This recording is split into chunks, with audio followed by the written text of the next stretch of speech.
learned, right. and I'm actually sponsoring legislation to fix those issues. I have some of your words right here, We're taking action to fix it.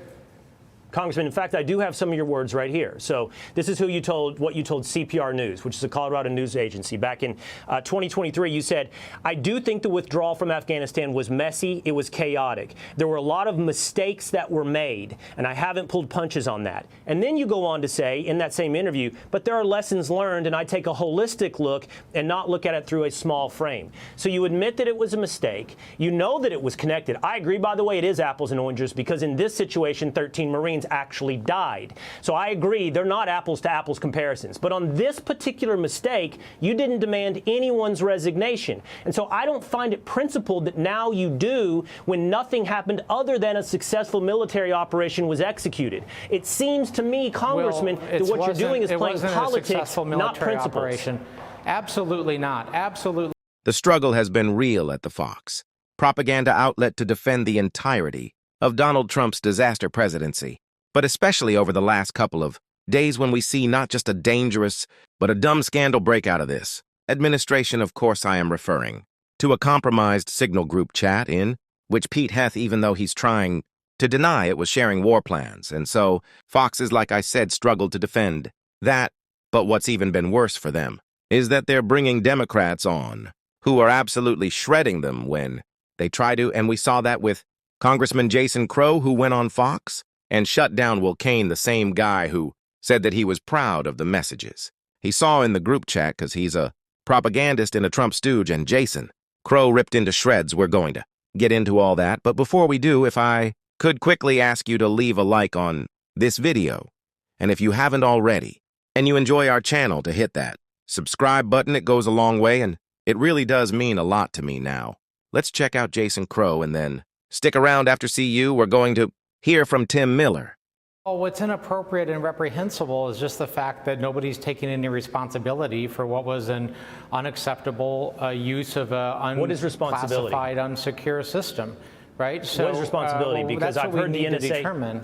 But to be clear, we've heard the NSA advisor and the president say it was a mistake and it won't be made again in the future, and they're going to figure out which communications devices to use when and where. So how have they not taken responsibility?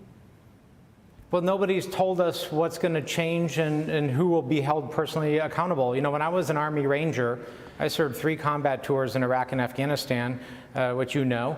And, you know, if any private, if any captain, if any sergeant had done the same thing, they would have lost their job. There would have been a court-martial. That person would have been charged. But, you know, how is it possible that the people at the very top who are supposed to be leading by example, which is the fundamental foundational aspect of military leadership, are not being held accountable here?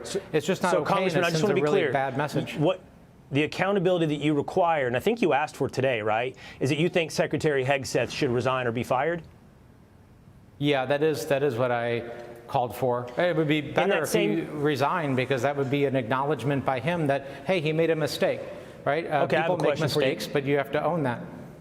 Congressman, in those tours in Afghanistan, which, by the way, thank you for your service, if you had left your rifle somewhere on the field and lost your rifle, would you have been court-martialed? Would you have been relieved of your job? Well, court-martial wouldn't have actually been the proper remedy, but usually there's you would have been held accountable. Yeah, accountability. There's usually what's called an Article 15 proceeding. So you lose a weapon, you don't follow an order. You know, there has to be accountability. That is the cornerstone of competency in the military. And Congressman, what I'm trying to figure out today is whether or not you guys as Democratic congressmen are genuinely interested in the national security of the United States, or whether or not you're trying to score hyperbolic partisan points. So I'm sure we're going to find out you're principled on this, on these calls across the action. So when we had our disastrous withdrawal from Afghanistan, wherein 13 Marines were killed, did you call for the resignation of Secretary of Defense Lloyd Austin? Well, listen here. This, you know, but what if or whatever situation. This is always what you do. I'm trying to figure out if you're principled and you've applied this on every occasion. These are apples and oranges situations. These are apples and oranges situations, right? Lloyd Austin never once in his entire career sent classified, top secret information about military plans and a mission over so you didn't. extremely dangerous territory in the way that Pete Hegseth did. Right? Just to continue the curiosity, did you call for the resignation, Congressman? did you call for the resignation of anybody from the military for that withdrawal from Afghanistan wherein 13 Marines were killed? If not Austin, anyone? Did you call for anyone's firing? Will, listen to me. These are apples and oranges situations, right? You're not a veteran, right? No, I'm not. No, let me explain something. Retrograde operations, withdrawal operations are some of the hardest operations anybody can conduct, right? Now, I have been very vocal. I was very vocal against the Biden administration. I didn't pull my punches there, right? And actually what I did is I led a bipartisan effort to create an Afghanistan War Commission to actually investigate it. And then I was actually appointed the ranking member, the Democrat, of the Oversight and Accountability Subcommittee to conduct an investigation. And we did that. And there was a complete and comprehensive report of the lessons learned. Right. And I'm actually sponsoring legislation to fix those issues. I have some of your words right here. We're taking action to fix it. Congressman, in fact, I do have some of your words right here. So this is what you told CPR News, which is a Colorado news agency. Back in 2023, you said, I do think the withdrawal from Afghanistan was messy. It was chaotic. There were a lot of mistakes that were made, and I haven't pulled punches on that. And then you go on to say in that same interview, but there are lessons learned, and I take a holistic look and not look at it through a small frame. So you admit that it was a mistake. You know that it was connected. I agree, by the way, it is apples and oranges, because in this situation, 13 Marines actually died. So I agree, they're not apples to apples comparisons. But on this particular mistake, you didn't demand anyone's resignation. And so I don't find it principled that now you do when nothing happened other than a successful military operation was executed. It seems to me, Congressman, that what you're doing is playing politics, not principles. Operation. Absolutely not. Absolutely not, right? Focus on the issue at hand right now, right? My number one sacred responsibility is to make sure today and tomorrow and going forward, our men and women in uniform are protected. And I don't have that confidence right now because no one's accepted responsibility. But you right? did Very under clearly. Lloyd This is what we Austin. know. This is what we know. But you did this is under what we Lloyd know Austin. happened. This is what we absolutely know, uncontroverted, happened. The Secretary of Defense posted over an unsecure, unclassified channel in real time the launch of missions over contested enemy territory over the Houthis, by the way, which are not a bunch of folks riding around in the back of pickup trucks carrying AK-47s, but this is a small army that has some of the most sophisticated air defense weapon systems in the world that has actually shot down MQ-9 Reaper drones recently and shot down other U.S. systems. Right? And they compromise the integrity of that mission. That is what we're talking about. That is what the hearing was about today. And that is the accountability that right now, here today, we are pushing for. Because, listen, was the location of those... I have to go to sleep Congressman, at night. No, I have two more questions. No, I have two more questions. Was the location of those strikes in that messaging? I don't believe the locations were, but that doesn't matter. Was right? the targets? Let me explain how this works. Another question. Let me explain how this works. Were the targets listed in that? Will, these are regional listed? air defense systems. These are regional air defense systems. Let me explain how an SA-3 and an SA-6 works. These are the two systems that the Houthis have that they got from the Russians. If they know that aircraft are flying over a region or an area, not even a specific target, they can launch an SA-3 and an SA-6, much like they did when they shot down the MQ-9 Reaper drone last year. So they don't need to know the exact location.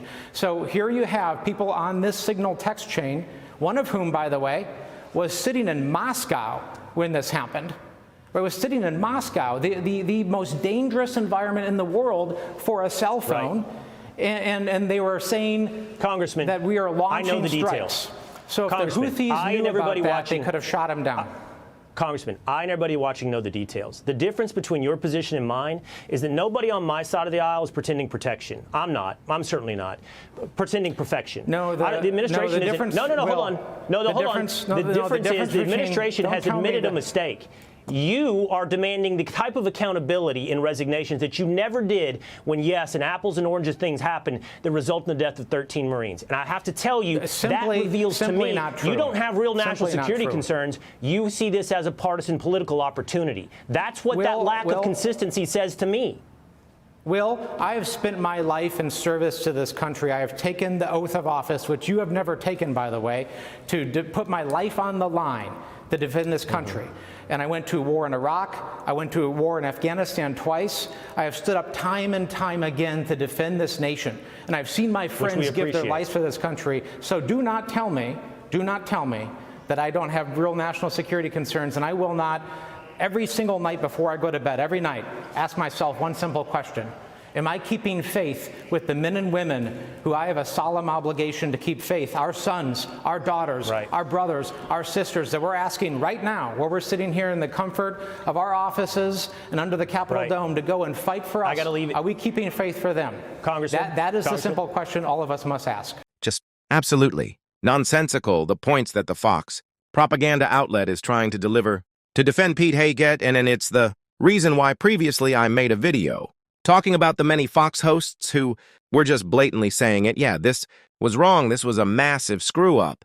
And their denial and their attempt to wordsmith the situation and get themselves out of it is just ridiculous. He was sharing war plans. If this was a black woman or someone that Pete Hegseth would jump at the opportunity to call a DA higher, yeah, this person would be facing criminal prosecution. It would be a complete outrage, and we would never see the end of the investigation that took place. And good, this needs to be investigated.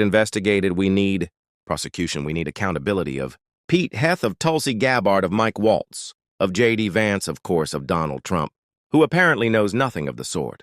Ridiculous, and we're seeing a lot of crazy, absurd, defensive MAGA. Lately, it's just what we expect, but a lot of great people calling it out. I promised you some Tim Miller. Tim went on Piers Morgan's show yesterday, and I'm not even going to explain it. You're just going to have to take a look. The difference is that we are not the people who get outraged over every joke and every word and every sort of innuendo. It's you guys who do. Well, so good. So I'm not outraged at the joke. I'm outraged at the fact that a human rights campaign fundraiser where it's about all the marginalized people and the perceived oppression of the trans people and everything else, that there she's making a joke about disabled people and they're laughing about it. I'm not outraged at the joke. I make far worse jokes than that on my show every single day.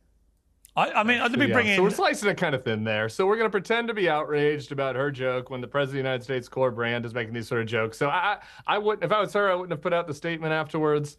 If it's me, you know, I don't know. I think that Dave's kind of business model over there, you know, I don't take money from any Russian assets. Like, that's just me. So I'm able to just kind of say what I really think on here with Dave. You never know. So I understand why he might not, you know, he might want to pick his spots. All right, well, let me bring in. That's some great work you're doing at Bulwark, a real solid place of journalism over there. Well, we haven't taken any money from the Russians at the Bulwark, Piers. I don't know if you know this, but Dave took $400,000 per month from a Russian information operation. And so you'd understand why. And what was the name of the show that I did for the Russians? Tell me that. Right now is just handing things over to the Russians, that he has to pretend to be outraged about things. You know, just you don't know who's paying the bill. What was the name of the show I did for the Russians, champ? It was Tenet Media that paid you. Tenet Media. What was the name of the show? Right? What was the name of the show? $400,000 per month and a $100,000 signing bonus. That not you? Yeah, you just literally don't know what you're talking about, which is standard. You work for MSNBC and the Bulwark. It's impressive. All right, okay, so that wasn't you then. You weren't commentator one in that indictment there, Dave? That wasn't you? It's so funny that Dave Ruin gets all angry and upset and high and mighty kind of when called out for being just essentially a Russian asset. You are. Why do you have this, like this anger? Like, is what you are? Oh my gosh, these people are ridiculous. I can't even compute their cognitive dissonance, and I'm not going to try, but we're just going to call them out. And if you want to support that and the independent media that's happening on this show, as always, you can hit that subscribe button, leave a like on this video, and if you stuck around in the end, you can drop a blue heart in the comments, and until next time, I'll see you soon.